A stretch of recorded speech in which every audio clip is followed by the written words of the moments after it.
आज हम भारतीय संविधान की बात करेंगे कि भारतीय संविधान का विकास कैसे हुआ, है ना। तो भारतीय राज्य व्यवस्था की ऐतिहासिक पृष्ठभूमि, तो आपको याद रखना है, भारत में ब्रिटिश 1600 ईस्वी में ईस्ट इंडिया कंपनी के रूप में व्यापार करने के लिए भारत आए थे। ठीक है, भारत आए थे, ब्रिटिश ईस्ट इंडिया कंपनी की बात कर रहे हैं। इन्हें वे भारत में व्यापार करने का एकमात्र अधिकार दिया गया था। इन्हें भारत में व्यापार करने का एकमात्र अधिकार दिया गया था।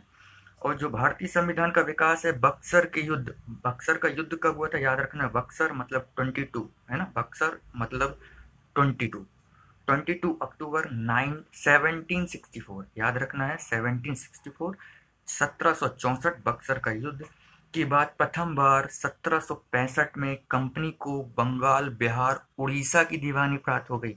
याद रखना है, बंगाल, बा से बिहार और उड़ीसा की दीवानी प्राप्त हो गई। दीवानी का मतलब क्या होता है, तो दीवानी से तात्पर्य है कि राजस्व संग्रहण व नागरिक न्याय की शक्ति। क्या है, राजस्व संग्रहण और न्यायिक नागरिक न्याय की शक्ति। अब भारतीय संविधान का जो विकास है वो इस चरणों में हुआ है। ये एक टेबल है ना। तो सबसे पहले भारतीय संविधान का विकास ब्रिटिश ईस्ट इंडिया कंपनी के अंतर्गत कब से कब तक रहा, तो 1773 से 1853, 1773 से लेकर 1853। और फिर ये जो संविधान है वो ब्रिटिश क्राउन के अंतर्गत, भारत के अंतर्गत में आ गया। ब्रिटिश क्राउन के अंतर्गत भारत 1858 से 1947 तक ये क्या बनाए गए, संविधान। तो हम जो पढ़ने वाले हैं इसको दो भागों में डिवाइड किया गया है। ब्रिटिश ईस्ट इंडिया कंपनी ने कौन कौन से एक्ट बनाए जो भारतीय संविधान के विकास में काफ़ी महत्वपूर्ण भूमिका निभाते हैं, उसी प्रकार ब्रिटिश क्राउन के अंतर्गत कौन कौन से एक्ट बनाए गए जो भारतीय संविधान के विकास में एक महत्वपूर्ण भूमिका रखते हैं। तो सबसे पहले पढ़ने वाले हम रेगुलेटिंग एक्ट। रेगुलेटिंग एक्ट 1773, 1773 का मोस्ट इंपॉर्टेंट। फिर एक्ट ऑफ सेटलमेंट, इसमें जो भी खामियां थी उसे 1781 में एक्ट ऑफ सेटलमेंट, सेटलमेंट मतलब 81। फिर पिट्स, नए पीएम आ जाते हैं ब्रिटिश के, तो 1984 पिट्स इंडिया एक्ट आ जाता है। याद रखना आपको कौन सा एक्ट आ जाता है, पिट्स इंडिया एक्ट। फिर चार्टर अधिनियम, याद रखना है चार्टर, 1793 चार्टर अधिनियम। फिर चार्टर अधिनियम 1813 का मोस्ट इंपॉर्टेंट, 1813, 1813 का चार्टर एक्ट। फिर उसका चार्टर अधिनियम 1833 का, 1833। फिर चार्टर अधिनियम 1853 का। तो 33, 81, 84, 93, 13, 33, 53, 73, 81, 84, 93, 13, 33 और 53। फिर उसका ब्रिटिश क्राउन के अंतर्गत जब 1853 के बाद 1857 की क्रांति होती है ना, और उसे लगता है ब्रिटिश सरकार को कि अब ईस्ट इंडिया कंपनी काम करने के लायक नहीं रही, तो डायरेक्ट ब्रिटिश क्राउन के अंतर्गत भारत का जो संविधान है वो आ जाता है, जिसमें वह एक्ट बनाती है। इसलिए यहाँ पर लिखा है गवर्नमेंट ऑफ इंडिया एक्ट, है ना, government of India act 1858। Bharat शासन अधिनियम, इंडियन काउंसिल एक्ट। अब काउंसिल एक परिषद आ जाती है, तो याद रखना अपन को, परिषद एक आई है तो 1861, भारत परिषद अधिनियम 1861।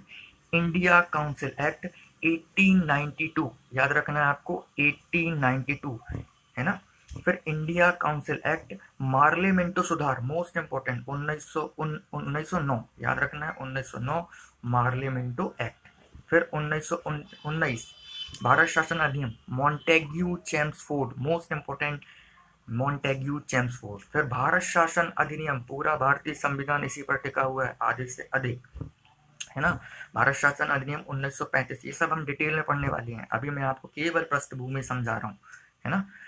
चलिए, अगस्त प्रस्ताव 1940, अगस्त क्रांति, है ना, क्रिप्स मिशन 1942, कैबिनेट मिशन 1946, और फिर लास्ट में माउंट बैटन योजना 1947, मन बाटन योजना भी कहा गया। इस प्रकार भारतीय संविधान का विकास निम्न चरणों में हुआ है। तो सबसे पहले हम जो एक्ट पढ़ने वाले हैं वो है रेगुलेटिंग एक्ट। कौन सा एक्ट है, रेगुलेटिंग एक्ट।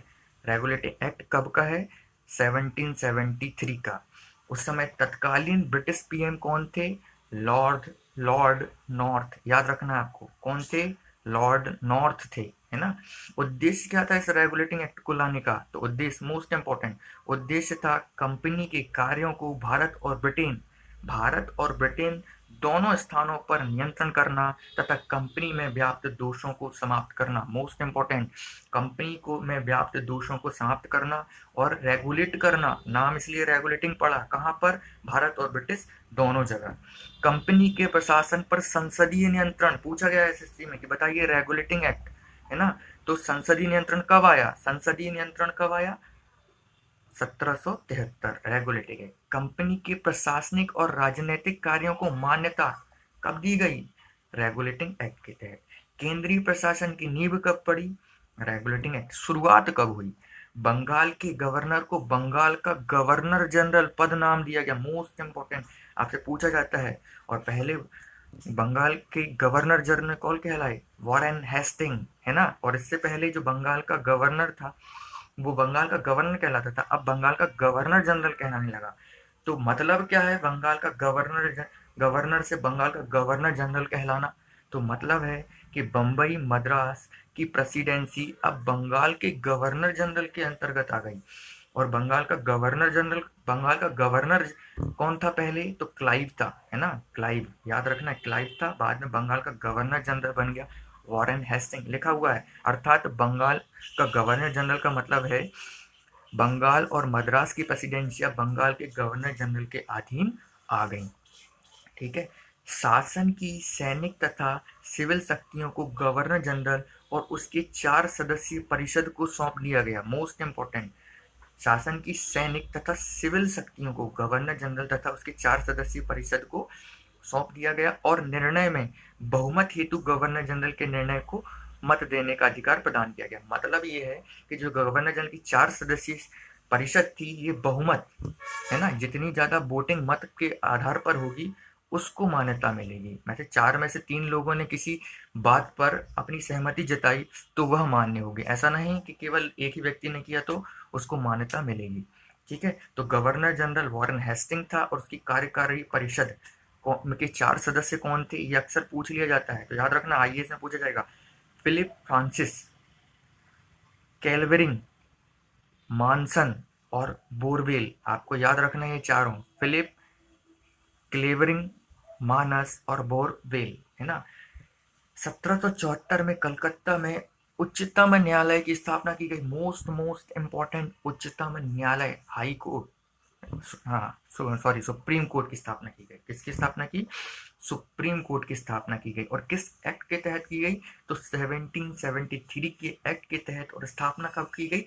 1774, याद रखना है आपको, 1773 के एक्ट के तहत हुई और 1774 में हुई। मुख्य न्यायाधीश कौन थे? Sir Elijah MP, most important. और अन्य 3 न्यायाधीश थे, इसकी कोडिंग है HCL, हाइट चैम्बर और लिमेस्टर, याद रखना, हाइट चैम्बर और लिमेस्टर, है ना। चलिए, यह एक अभिलेखी न्यायालय था। कैसा न्यायालय था? अभिलेखी न्यायालय। अभिलेखी न्यायालय का मतलब होता है कि जितने भी काम करेगा, जितने भी फैसले सुनाएगा, उसका लिखित प्रारूप रखा जाएगा इनके पास, है ना। इसके विरुद्ध अपील प्रीवी काउंसिल में की जा सकती थी। अगर इसके बाद भी कहीं आपको अगर अपील करनी है तो वह ब्रिटिश के द्वारा बनाई गई प्रीवी काउंसिल में आप इसके विरुद्ध अपील कर सकते हैं। कंपनी के कर्मचारियों के निजी व्यापार, उपहार व रिश्वत लेने पर प्रतिबंध किया गया। मोस्ट इंपॉर्टेंट, है ना। 1773 के एक्ट के तहत जो ईस्ट इंडिया कंपनी है उसने ब्रिटिश सरकार से कुछ पैसे मांगे थे क्योंकि इसकी आर्थिक स्थिति खराब होती चली गई। क्यों? क्योंकि कंपनी के अधिकारी तो घूस के कारण अमीर बनते गए, लेकिन ईस्ट इंडिया कंपनी का जो रेवेन्यू वो कम होता गया और वह गरीब बनती गई। इसीलिए क्या किया गया? ईस्ट इंडिया कंपनी को रेवेन्यू तो को हम पैसे तो देंगे, ब्रिटिश गवर्नमेंट ने कहा, लेकिन कुछ शर्तों के आधार पर। उसी शर्तों के लिए क्या लाया गया? 1773 का रेगुलेटिंग एक्ट, याद रहेगा, ये उसका कॉन्सेप्ट है ना। कंपनी द्वारा भारत के राजस्व, नागरिक, सैन्य मामलों की जानकारी ब्रिटिश सरकार को देना अनिवार्य था, है ना। और ये कौन देंगे? Court of director. अब मैंने आपको इसकी पृष्ठभूमि तो समझा दी, लेकिन अगर आएगा 1773 एक्ट लिखने के लिए तो ये लिखेंगे कैसे, ये उस आधार पर मैंने नोट्स तैयार किए हैं। 1773 का रेगुलेटिंग एक्ट, ये उस समय तत्कालीन प्रधानमंत्री मैंने आपको बताया था लॉर्ड नॉर्थ द्वारा गठित गुप्त समिति है ना, सीक्रेट कमेटी की सिफारिश पर यह एक्ट पारित किया गया। कब? 1773 का एक्ट। ठीक है, इसके तहत क्या किया गया, इसके तहत बंगाल के गवर्नर को बंगाल का गवर्नर जनरल बना दिया गया। और कौन बना? वॉरेन हेस्टिंग्स, याद रखना है। इसकी सहायता के लिए 4 सदस्यीय कार्यकारी परिषद बनाई गई। प्रथम गवर्नर जनरल कौन थे? वॉरेन हेस्टिंग थे। बम्बई एवं मद्रास के गवर्नरों को बंगाल के गवर्नर के अधीन लाया गया, जो इसके पहले क्या होते थे? स्वतंत्र होते थे। इसके माध्यम से 1774 में कलकत्ता में एक उच्चतम न्यायालय की स्थापना की गई, जिसमें एक मुख्य न्यायाधीश तथा 3 अन्य न्यायाधीश होते थे। मैंने बताया था अकॉर्डिंग टू HCL, है ना।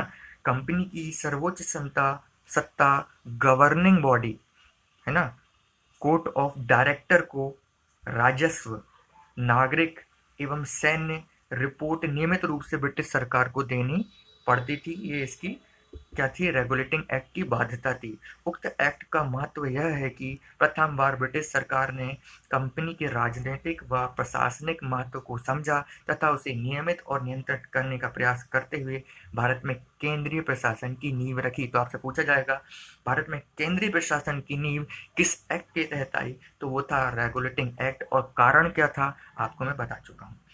इस अधिनियम द्वारा कंपनी के कर्मचारियों को बिना लाइसेंस प्राप्त किए व्यापार को प्रतिबंध कर दिया गया, क्योंकि क्या होते थे, कंपनी के अधिकारी घूस ले लेके, रिश्वत ले लेके क्या बन गए थे? अमीर बन गए थे। और कंपनी क्या बन गई थी? गरीब बन गई थी।